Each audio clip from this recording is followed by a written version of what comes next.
Hello everyone, and welcome to another Fara US carrier setup guide. This is the 5th installment of the recently redone American carriers. If you haven't already seen it, we've covered the Langley, the Bogue, the Independence, and the Ranger, and now we're covering the Lexington, the Tier 8 American carrier. So what has changed in the last 6.13, 6.14 patches for warships? Well, the flight control modules have been radically redone in a sort of kind of halfway house fix. You no longer have the 111 setup, which was original stock. There's no longer the 202 fighter setup, and you don't have the 013 strike setup either.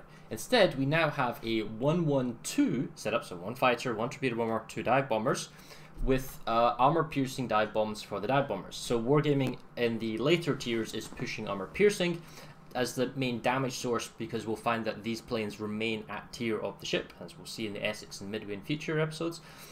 However, we keep our tier 8 torpedo bomber, singular though, one torpedo bomber, and we have a single fighter. Now, what does this mean? Well, before we go into all of that, what we're going to cover today, we're going to cover modules, upgrades for the Lexington. We'll cover exterior setup, and we'll also cover captain skills, and then we'll go into a random battle, and we'll just apply everything we talk about now into a game. So, as we were saying, what does it mean by a single fighter? Well, the opposition at tier 8 is set to the Enterprise, which is a 222 ship using tier 7 fighters, so you've got one tier 8. The Enterprise has got 2 times 5 in its plane waves, or 6 actually. Actually, you know what? I'm having a bit of a dirt moment here. Yes, it's 6. So you get two waves of 6 at tier 7, whereas you get one wave of 7 at tier 8 with the Lexington. The Shukaku, which is kind of the benchmark for carriers, with a 222 setup, will have 2 waves of 5 fighters at tier 8, whereas again we have one at 7. And the as of yet unfinished Graf Zeppelin, we are uncertain about how that's going to play out, so we won't mention that just yet. Now, the single torpedo bomber at tier 8 is fairly tanky. We don't have the split waves of the Shukaku. The dive bombers, however, specifically the armor-piercing ones, we're using the Enterprise's dive bombers. Now, if you know the Enterprise's armor-piercing mechanics, these bombs are very good at tier 8 and below. All targets tier 8 below other than destroyers. They are elliptical, so they're far more accurate. So as a personal preference, I prefer to pick the dive bombers that are more accurate as opposed to the somewhat hard-hitting high-explosive dive bombers, which are more random and missing. Now, armor-piercing dive bombs are... they're like a roll to hit, like a roll of RNG if they're going to hit, and then a roll of RNG to see how much damage they do. They can go from absolutely nothing to spectacularly massive amounts of damage to like one-shotting ships. And the ship that you target can vary. So German battleships, for example, are very vulnerable. Cruisers are very vulnerable. But higher tier battleships, and these are anti-battleship weapons, they're not very useful against. Like tier 8s, 9s and 10s, they just don't do very much damage. So in this example, I am going to use armor-piercing dive bombers. If you do make it to the Lexington, I do highly encourage you to experiment, mess around, or try high explosive, and try and mix the high explosive with the torpedo bombers. But the reason I don't is because I find that the drop pattern of the high explosive dive bombers of the Lexington is a bit too large and random, and they either hit or they don't hit. But at least the damage is more consistent. But on the AP, you can just obliterate things, which makes it so satisfying, which is why I kind of play it. Right, anyway, with regards to consumables, it is unlikely you'll be carrier sniped. The AA of values of the Lexington are incredibly high. However, we do have a defensive fire. If you do have free credits, you can choose to have 2 charges so that you can use one if you're under attack. Turn your AA on off again after the attack is over, and then it should be ready for the second attack. So you're pretty much safe from being sniped.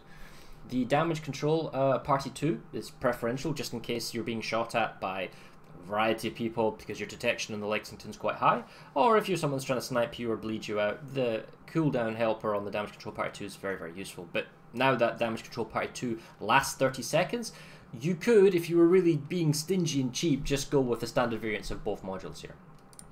As for upgrades, it is mostly the same as everything previously. We go with the 10% average damage per second of aircraft guns. It is actually interesting because the damage control party modification 1 is 40% on the action of the damage control party. And because it's 30 seconds, we get a 40% bonus on this. And that's tempting to think, you know what, that's pretty good. Maybe I should pick that, because if American battleships only last 20 seconds, the sort of immunity to flooding and fires, then 30 seconds on a 4% multiplier, that would be kind of cool, right? And what I would say to that is, yeah, maybe, but you shouldn't be taking shots in the first place. That's a very reactive way of thinking. What you want to be doing is taking this from a proactive stance. And that means having higher plane DPS. If you've got a single fighter wave, it's 1 times 7, and you want maximum strafe damage, and you want maximum click-on damage, and theoretically you can increase the rear gunners of your bombers as well, but that's not really what we're after. We're after increasing the DPS of our planes. Under the second module setup, when we have a long defensive fire, adding 20% to that is really not going to help, because it's the actual time that we use the defensive fire is very limited. By increasing the action time of the defensive fire, it then increases the time the defensive fire is on, and then it increases theoretically then the time how long until the cooldown happens, and then it increases the time until when the enemy planes come back at you will just be when this thing finishes. So it finishes and the cooldown's just about to finish, but you're basically adding a larger window of vulnerability when this ends. So I honestly wouldn't pick that. I would go with the reduction chance of firing and flooding. That's far more valuable. And for the third spot, we take Air Groups Modification 2 because we want more plane health. We have a single fighter. It's very important it has as much health as possible. Extra ammunition means lots of strafes, and exit strafing if necessary. We don't really want the Flight Control Modification 1. Normally, you never really pick this as a carrier. However, if we had a strike variant of Lexington, which no longer exists, then aircraft servicing, because you don't have any fighters, was the go-to thing. But no matter. Moving on. The fourth skill, we don't need propulsion or steering, so we're going to go with the reduction time that you're on flooding and fire. So if somebody gets a fire on you and you don't want a damage control party or it's not ready, then it will take 15% less time to end, so basically you're saving health. And then lastly, the tier 8 skill, we can take target acquisition, which seems somewhat stupid, or we can have concealment, and by all means you take concealment, because you want to increase the dispersion of ships that fire at you, and you want that detectability range reduced, which at the moment is 15.7 kilometers. With this module, which is pretty high, because the captain doesn't have concealment expert over here. Now, that being said, if we have a look at the captain skills now, I keep pointing over here because for me I'm pointing over there, but it's actually over here on the screen. Sorry about that. Right, so we look at the ship parameters. This captain is spec'd slightly different to my previous captains, but we'll go over the core skills. So, for the first point, we always take aircraft servicing expert because the 5% plane health mandatory. The 10% servicing aircraft is a bonus, but we want the plane health. The 2-point skill here, now this is debatable. If you're going to use this one captain all the way up to the midway, then I would take torpedo acceleration. However, because it's only a single torpedo bomber and you can't come from behind and cross-drop from the side, as I've mentioned on the previous videos, on the Independence Ranger Lexington Essex, because you have a single torpedo bomber, it may be worth not taking torpedo acceleration and then using adrenaline rush. Now, the reason I say this is that by not taking torpedo acceleration, you can drop somewhat closer to target ships, because the torpedoes are a little bit slower, there's more time to activate, and then they're easy to hit ships going from a side-on attack with manual drops much closer to your target. Then you come back to the, well, what do I spend 2 points on? An expert rear gunner isn't going to be very helpful because everyone's going to be strafing you, so no one's really going to click on your planes, and it's only going to really be useful against catapult fighters, maybe. So in that respect, adrenaline rush, if you're taking hits, it's just going to snipe you, your plane's going to run faster, so that gives you a small edge. So it's more of a reactive skill, adrenaline rush, and torpedo acceleration is a more proactive skill, and usually I'm all about proactive skills, but in this particular scenario, for these particular 4 ships, it may be worth not taking torpedo acceleration, but I'm not going to redo the captain in this scenario. The other option now is to take torpedo armor and expertise for the third skill point. Now normally I would do this, but I'm not going to reset this captain, and as you see in previous ones on the Ranger, I would take torpedo armor and expertise rather than basic fire training. Basic fire training on the Lexington is overkill. It's probably not necessary because your AA values of all your guns are pretty darn high, so anyone flying near you is going to have a bad day. For the 4th point skill, we'll take Air Supremacy, because we want to buff up that fighter from 6 to 7 planes. Buffing the 2 dive bombers that are armor piercing up from like 12 to 14, because of the +2 for 1 for each wave, is really important because you want as many AP bombs as possible to increase your chance of getting Citadel or whatever you're hitting to essentially obliterate them. So those extra 2 AP bombs are also exceptionally helpful. We also take Dogfighting Expert. This is mainly for the ammunition. It is unlikely that you will come across higher tier planes benefit. Other than Catapult Fighters, you're not going to come across tier 9s. That's an 11-point skill, so you can shuffle it around. I probably prefer to take Torpedo Armor and Expertise rather than Basic Fire Training. As far as the remaining 8 points, because if this captain is going to stay purely on the Lexington, then, and even for the high detection ranges of the Essex and the Midway, if you're going to move it onwards, I would probably recommend you take Concealment Expert first. You've got a defense fire, you have self-defense, you want to get that detection range down as much as possible. Somewhere around the 10 to 12 kilometers is the sweet spot. 15.7 is really high. Something can fly over or spot your destroyer from miles away, and then everyone and their grandmother will shoot you at maximum range, and you are priority target number 1. So I would probably go with Concealment Expert first, after your first 11 points, and then for the 19th point, I'd use Advanced Fire Training to push out your mid-range AA guns. Now, the Lexington has really, really powerful high-caliber guns. It can go up to 6 kilometers with AFT. Now, you could, in theory, take Advanced Fire Training and Manual Fire Control for 8 armament, and then you would have ridiculously powerful AA. But do you need it? I mean, you have a single fire that's pretty tanky. Well, I mean, what are the threats? Who is going to bomb you? Shikaku planes are already pretty fragile. Defensive fire is not going to do that much damage. It seems overkill. That's maybe a ranked competitive scene, but that's not going to happen because Shikaku will just go 3-1-2 on you with 3 fighters, and that's your single fire can't compete, and then having AA is kind of irrelevant, and your concealment's kind of irrelevant as well. So in that scenario, honestly, I'd probably go, as I say, Torpedo Armor, Armor and Expertise, followed by Concealment Expert, then going with Advanced Fire Training to push out your mid-range AA guns up to 4.2. Fun fact, Defensive Fire doesn't work on the maximum range like cruisers, it works on the mid-range guns, so your Defensive Fire will proc the panic effect at 4.2 kilometers, plus you get the multiplier at that point as well. Anyway, that's the captain skills. As for exteriors, well, if this thing would load, pick whatever flag you've got. As for signals, because we don't have any source of fire, because we're using armor-piercing dive bombs, I'm only going to use the Juliet Whiskey, 15% flooding. If you're using high explosive dive bombers, definitely put on the fire flooding signal up here as well. If it's pretty fast, you can take speed. You don't need to take the AA signal. If you want to go full like kind of combat, take the AA signal, take the speed, take the flooding, and then your last one can be, I don't know, maybe fire reduction or something like this. You probably want consumable time reload, maybe some of the economic flags or the special ones. If you want to keep leveling this up, I would definitely focus on the leveling ones. Just take the flooding signal for your torpedo bombers, and then the rest can all be kind of special economics. Anyway, right, that being said, let's flip over here and get straight into a random battle. Oh wait, no, sorry. We have to put our camouflage on. And if you're lucky enough to have it, definitely put on this pimping camo. Basically, you're looking for experience. You want to put on experience. Camouflage is to, you know, boost your leveling through it. And if you've got plenty of 100% or 200% camos, use them. If you've got a permanent one, it's even better. Let's go.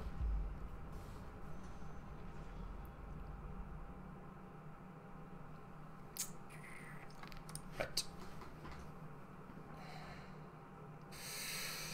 Let's see how we get dealt with, because usually tier 8 cards get brought into tier 10 matchmaking. Oh, this happens so often these days, being dragged into tier 10. Right, now putting a pin in the horrendous matchmaking that we've been dragged into here.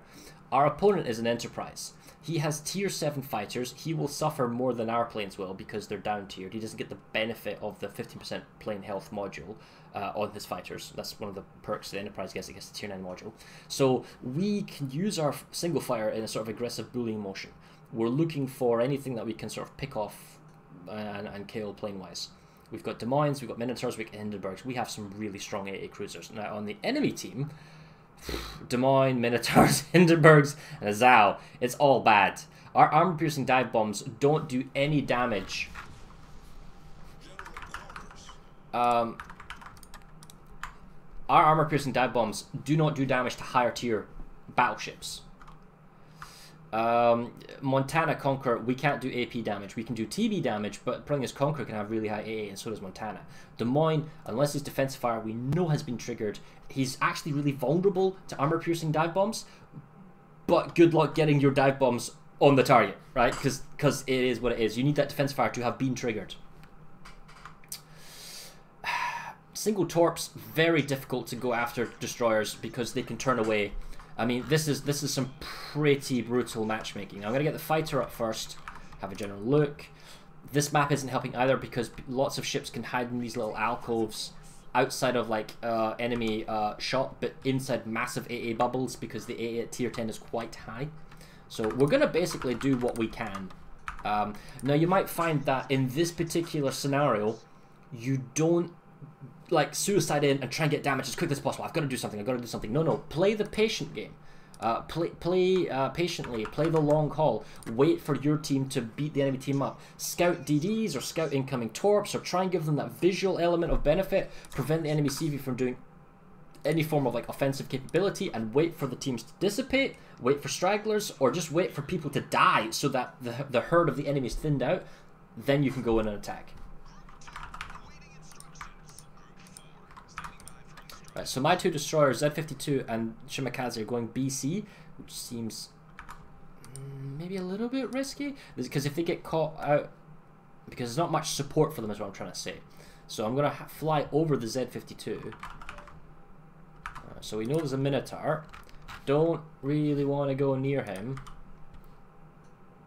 Let's say to the chat if you go under enemy bubble.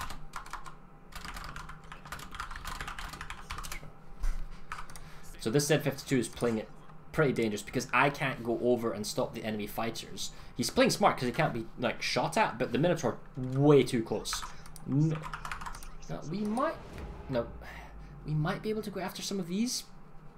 3 destroyers over here with the Minotaur AA backup. We can send our bombers in and we can try and get a torpedo bomb hit. If anyone makes a mistake and beaches himself like that, we might be able to get him. Or we could just fire some dive bombs on and just see what happens, you know? Haven't seen his bombers yet. It's got me a little bit concerned, but no, fair enough. There's a Minotaur.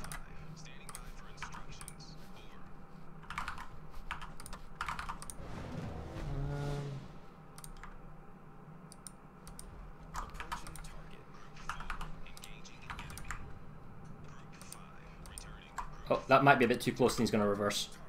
I don't think I killed him there. Nah, it was too close. Well, we sort of hurt him. And our planes are returning okay, so they're not going to fly over any kind of AA. I will send the... Oh, the Minotaur might have a Hydro, so he's going to see him, but he can't get round to him. I don't want to fly over him, because I don't want to like, lose a random plane. My concern now is, where is the Enterprise bombers? Who is vulnerable on our team? Hindenburg's Isles should be okay. Shimakaze, Z52, theoretically under threat. I can't go near them though because of the Minotaur and other stuff that may be in sea. Des Moines should be okay. Minotaur should be okay, although he's in a pretty precarious situation. He's basically being maybe proxy spotted by the Shima and everything else can shoot him. He's probably going to die. Yamato, Kurfürst, there, boom. So if I was going to defend anyone, it'd be the Kurfürst right now, because if I was the Enterprise, I'd go after the Kurfürst. So I'm going to send my fighter there as quick as possible, because that looks like he's protecting his bombers with his fighter.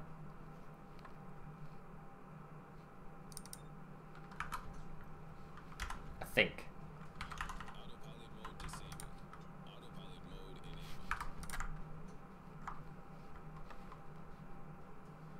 Oh, good AA. I'm going to pick up speed because I don't want to be a sitting target, just in case he, for whatever reason, wants to shoot me, or in case I get spotted by his plane, which is now the case. I am going to be air spotted any moment now. I'll click on him, because my guns will fire up at 8 kilometers.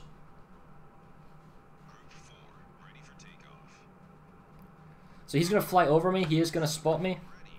But he's now inside my AA range, 6 kilometers. It's going to go mid-range at 4.2, so he should die, I said, to my AA.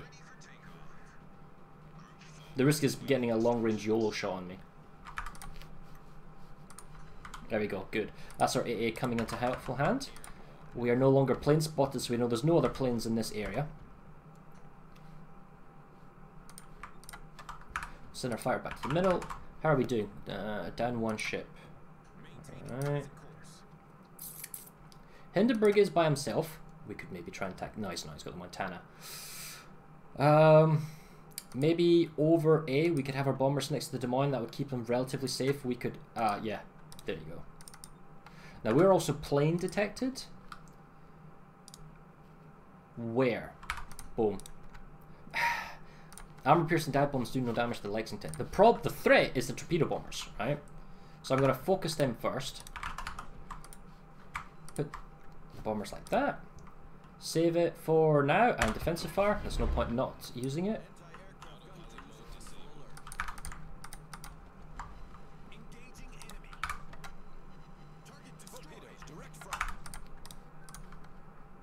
It didn't activate one.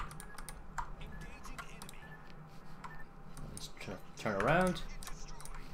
Strong AA values. I don't have the manual fire. That would be even more powerful, but the mid-range is basically pushes the mid-range, the AFT pushes the close and mid-range out to an acceptable distance. And I don't know what he's trying to do with this fighter here, because he's just going over a Hindenburg's AA with double catapult fire. I need to be careful he doesn't strafe into me. And I'm just going to click him. And there's no point strafing and killing off the guy's catapult fire, so we'll just click into him. Boom. Excellent. And we got plenty of ammunition, and we have all our planes alive. In fact, we're going to move up to our friendly team, see if we can't go after that one fire. This Minotaur, I'm going to try and help our Des Moines with. It might not need my help, and in that case, we might be able to go after the Zao. So if we wait a split second, he might actually die to the torps. Oh, nice, nice, nice, nice, nice, nice. Right, we could possibly go after the Zao. Or we could... There's a Des Moines at A, and he's already ripping me apart. I think this guy's dead. Des Moines got him on the broadside. And I can't get the Zao because it's a catapult fire. I would just panic, too much crap. We could try some AP on him. He's going for the border, which is mightily frustrating. Alright.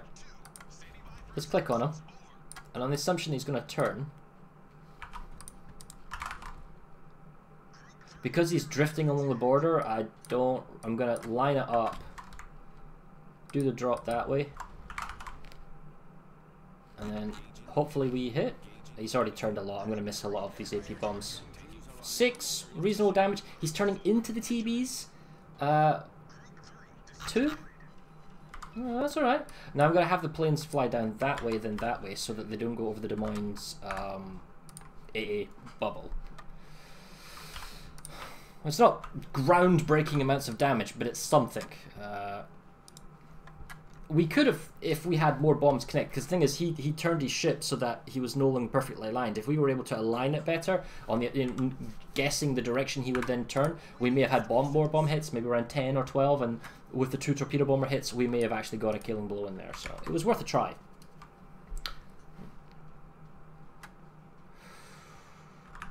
Even in terms of number of ships, and our team is pretty clumped up, which is useful. Z-52 is kind of out in the wing here. Hindenburg, let's encourage people to shoot him first, not the Enterprise.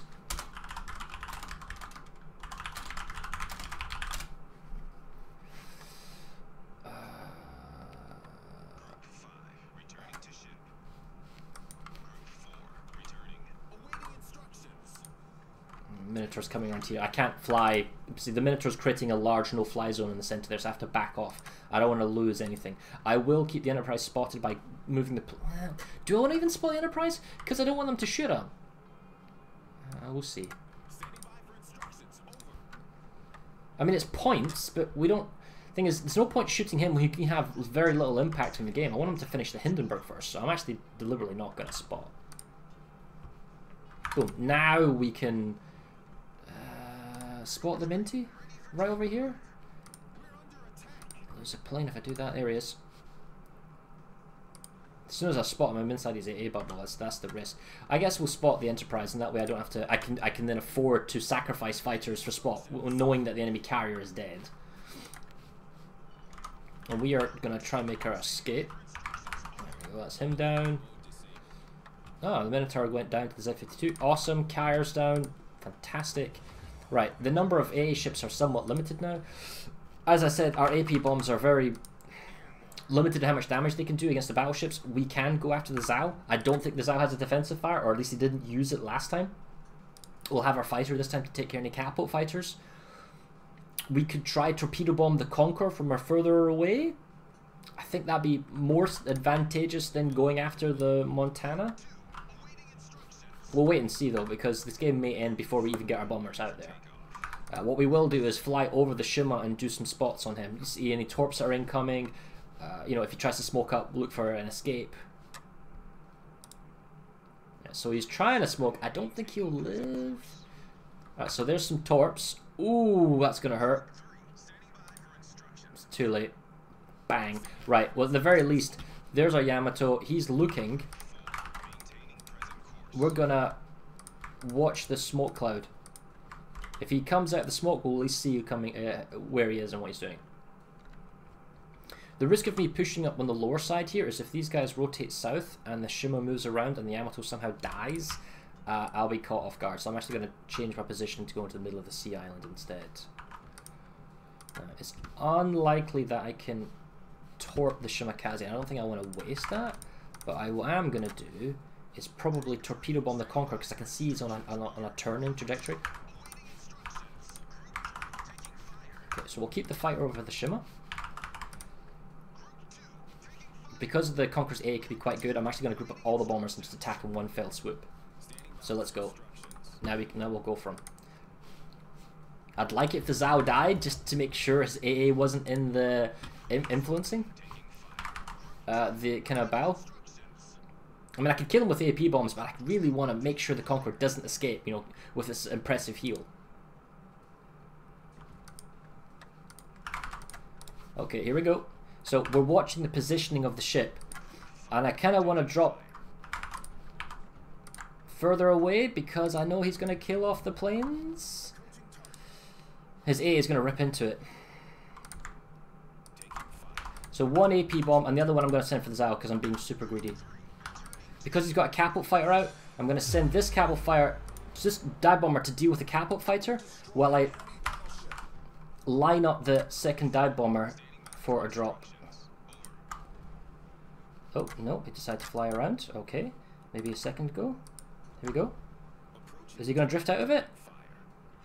Okay. Whew! Wasn't the best aiming there, but we used essentially the empty dive bomber rather than flying back to engage the catapult fire and then use the second dive bomber to finish off the Zao. So, in that game, we got some kills. We did a modest amount of 48,000 damage. We got 23 plane kills, and we held our own. We did what we possibly could do in an incredibly hostile tier 10 game environment. We spotted where we could. Maybe could have done a little bit better. We conserved as many planes as possible. We made sure our ship wasn't in a position where we get killed off like their Enterprise. He played particularly poorly. He didn't need to be where he was. He didn't necessarily do anything, and I don't know why he was trying to snipe me or something, because in the Lexington, there's so much AA on the ship. Case in point, the fighter we shot down, or the bomber's trying to go after me with my single fighter and my AA. There's no way in heck that he was going to kill me off outright. You might have wounded me slightly, but yeah, that's a wasted attack if you're going after CV that can remain 100% battle efficient even on a single health pool. And you have to finish him off or not. Anyway, that was quite entertaining. So anyway, as we say, this concludes the Tier 8 Lexington US carrier sort of setup guide. Coming up next will be the Essex and Midway, same time tomorrow. There'll be a playlist as well you can watch. Oh, thank you very much for watching, and I'll see you tomorrow. Goodbye.